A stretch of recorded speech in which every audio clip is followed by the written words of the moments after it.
여러분 안녕하세요. 네, 지난 안식일에 군 복무 중인 김지훈 청년이 휴가를 나와서 교회에 출석했고 이번 안식일에도 함께하고 있습니다.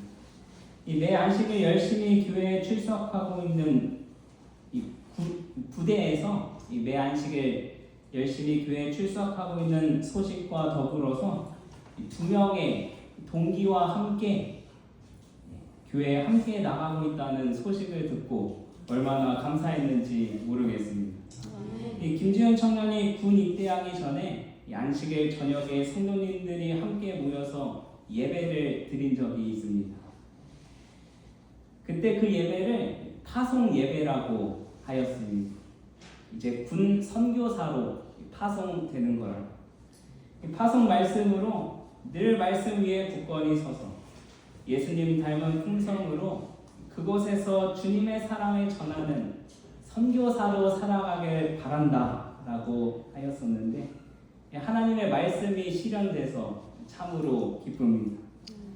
말씀에는 정말 능력이 있습니다. 매일의 삶에서 주어지는 하나님의 말씀들이 우리의 삶에 실현되기를 이 시간 간절히 소망합니다. 오늘도 교회 표어를 함께 외치고 시작하도록 하겠습니다. 시작! 성령 안에 하나 되어 선교하는 교회. 아멘. 먼저 하나님의 말씀 스바냐서 2장 1절로 3절 말씀 보시겠습니다. 스바냐 2장 1절로 3절 말씀입니다. 제가 읽도록 하겠습니다. 수치를 모르는 백성아 모일지어다. 명령이 시행되어 날이 겨같이 지나가기 전 여호와의 진노가 너희에게 내리기 전 여호와의 분노의 날이 너희에게 이르기 전에 그리할지어다. 여호와의 규례를 지키는 세상의 모든 겸손한 자들아 너희는 여호와를 찾으며 공의와 겸손을 구하라. 너희가 혹시 여호와의 분노의 날에 숨김을 얻으리라. 아멘. 저는 오늘 스바냐서의 말씀을 본문으로 수치를 모르는 백성이라는 제목으로 말씀의 은혜를 나누겠습니다. 제가 모 교회에 있을 때 학생반을 담당하고 있어서 어느 안식일 오후 학생반 아이들을 데리고 한 공원에 다녀온 적이 있습니다. 그중 중학생 두 남자아이가 이 차 안에서부터 말다툼을 하기 시작했고 도착해서도 그치지 않는 것입니다. 공원을 걸으면서 얼마나 잘 싸우나 제가 지켜보고 있었는데 그래도 다행인 것은 싸우면서도 저의 눈치를 슬금슬금 보는 것이었습니다. 교회 안에서 거친 언어를 사용하는 것은 결코 용납이 되지 않았기 때문에 이 둘이 싸우다가 자기도 모르게 거친 언어가 튀어나오면 제 눈치를 보고는 죄송하다고 말하고 다시 싸우기 시작했습니다. 이 싸우고 다투는 일이야 그 나이대에 얼마든지 있을 수 있는 일이니 이해하며 잘 중재하고 서로 화해하고 다시 웃으면서 지내는 모습을 볼 수 있었습니다. 이렇게 지도자의 눈치를 본다는 것은 그래도 지도자의 지도력이 살아있다는 증거가 될 것입니다. 제 아내가 교사로 근무했었기 때문에 요즘 학생들의 실황을 많이 듣습니다. 선생님 눈치를 전혀 보지 않습니다. 잘못해도 잘못한 줄을 모릅니다.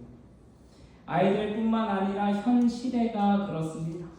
부끄러운 줄 모릅니다. 공자의 제자 자공이 스승에게 선비의 조건을 물었습니다. 공자는 부끄러움을 아는 것이라고 답했습니다. 또한 맹자는 공자의 가르침에 따라 수호지심을 주장하였습니다. 자신이 옳지 못함을 부끄러워하는 것. 심지어 예의 염치가 무너지면 나라가 망한다는 그건도 서슴지 않았습니다. 윤동주의 서시 죽는 날까지 하늘을 우러 한 점 부끄러움이 없기를. 윤동주 시인은 식민지 시대 민족의 현실을 아파하고 아무런 일도 할 수 없는 자신의 부족함을 부끄러워하였습니다. 이러한 현상을 보면서 저는 이러한 생각이 들었습니다.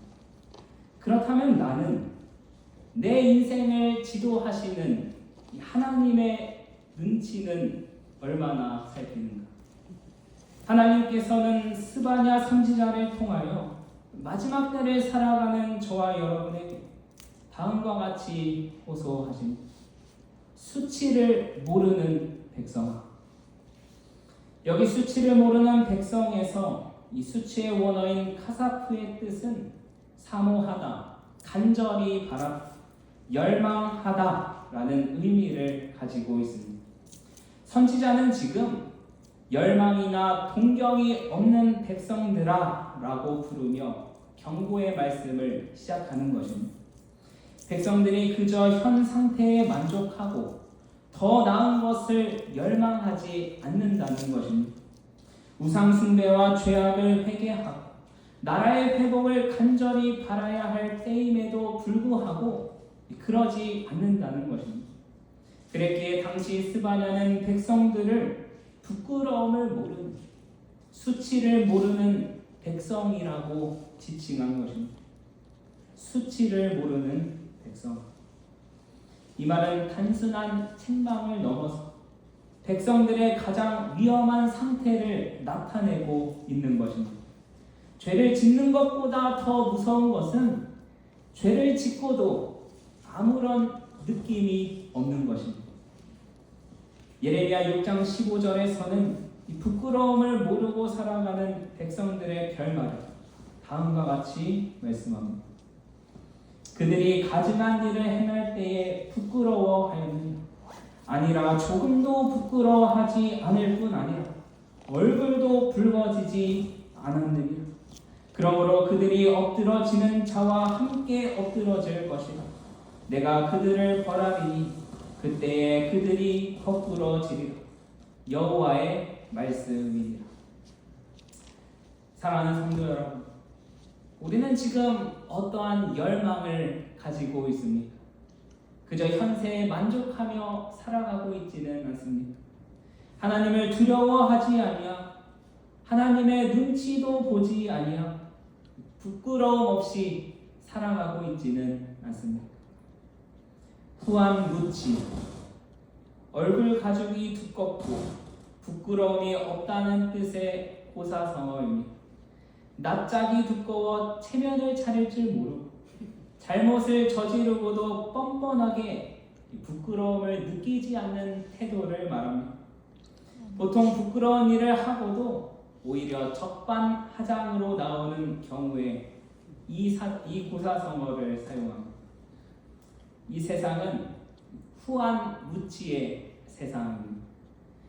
예수께서 이 땅에 오실 때는 마치 노아의 때와 같을 것이라 하셨습니다.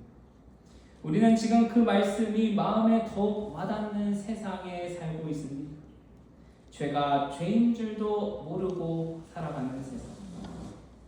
아무리 노아가 하나님의 명령을 받아 방주 안으로 들어오라고 외쳐도 사람들은 비아냥거려 바뀌는 것은 없었습니다. 하나님께서는 노아의 때를 살아가는 우리에게 선지자를 통해서 다음과 같이 다시 한번 경고의 말씀을 주십니다. 폭풍우가 다가오고 있다.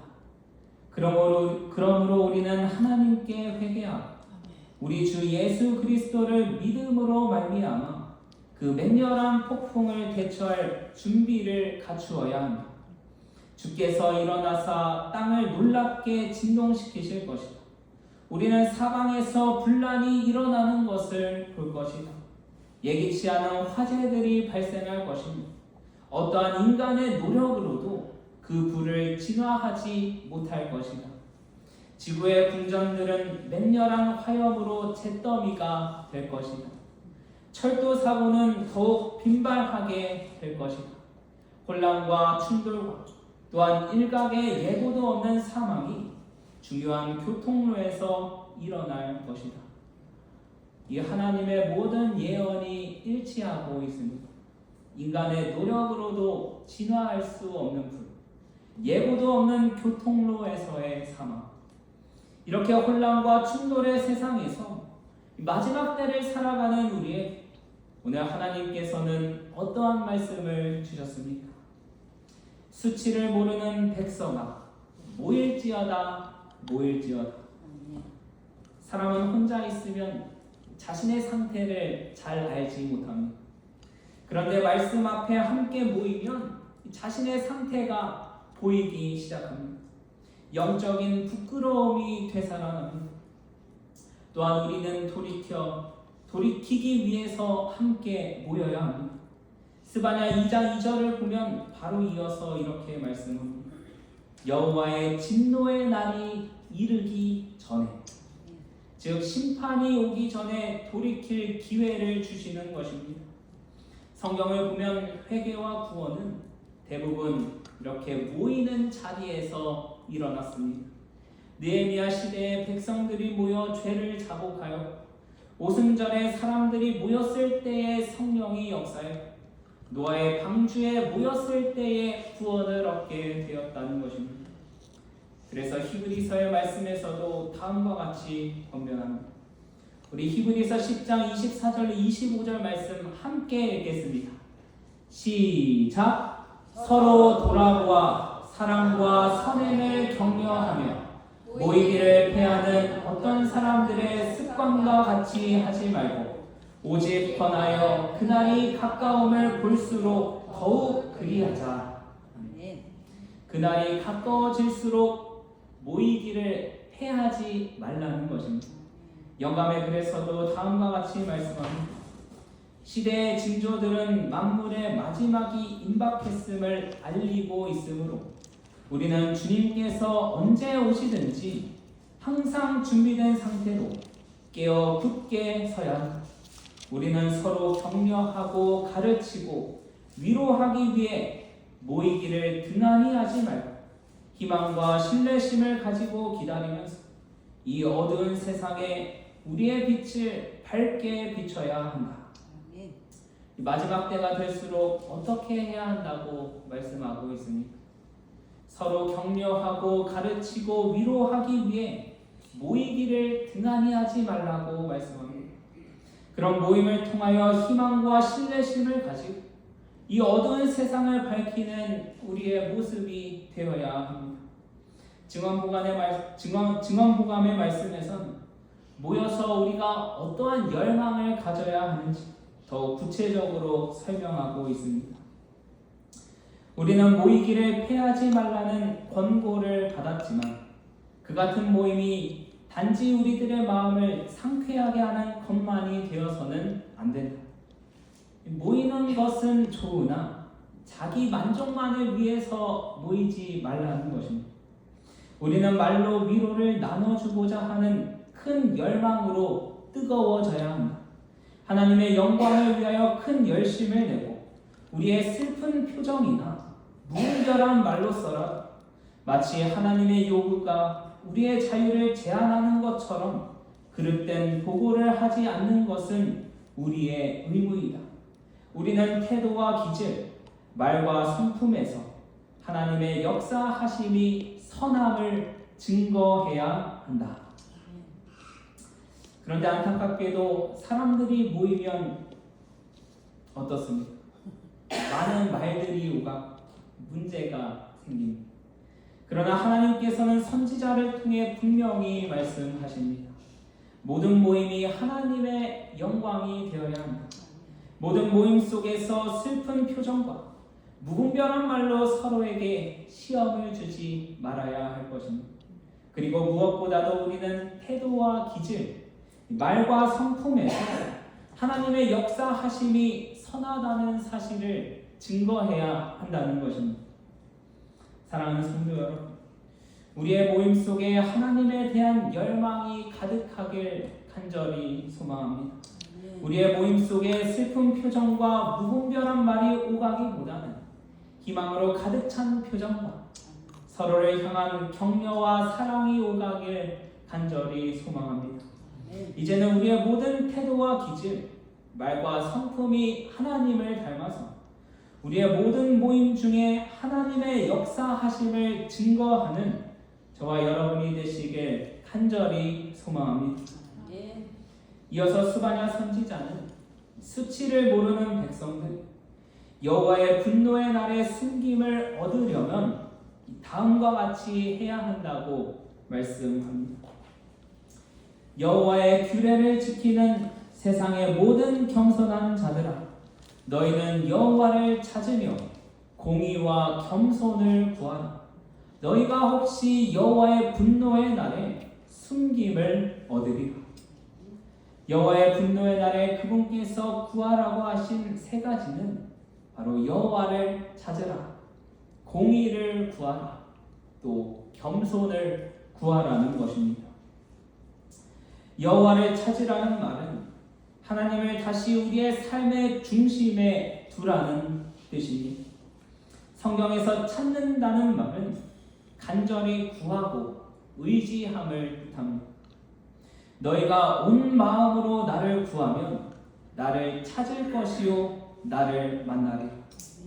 사람은 위기가 오면 먼저 방법을 찾고 사람을 찾습니다. 그러나 하나님께서는 나를 먼저 찾으라고 말씀하십니다. 왜냐하면 그분을 찾으면 나에게 닥친 문제보다 더 크신 분을 만나게 되기 때문입니다. 여호와를 찾는 자는 모든 좋은 것에 부족함이 없으리라. 우리의 신앙의 핵심은 누구를 찾느냐임을 잊지 마시길 바랍니다. 하나님께서는 분노의 날에 숨김을 얻으려면 또한 공의와 겸손을 구하라고 말씀하십니다. 공의는 곧 하나님 앞에서 바르게 서는 것입니다. 세상은 이제 거짓이 당연해지고 불의가 자연스러워지고 있습니다. 그러나 세상은 변해도 하나님의 백성만은 바르게 살아가야 합니다. 또한 마지막 시대의 가장 큰 문제는 바로 교만입니다. 사람이 교만해지면 하나님을 필요로 하지 않습니다. 그러나 겸손한 사람은 하나님 없이 살 수 없다는 것을 알고 있습니다. 그래서 하나님께서는 오늘 저와 여러분에게 겸손을 구하라고 말씀하십니다. 벼는 익을수록 고개를 숙인다. 이 시대에 진정 필요한 자가 아니겠습니까?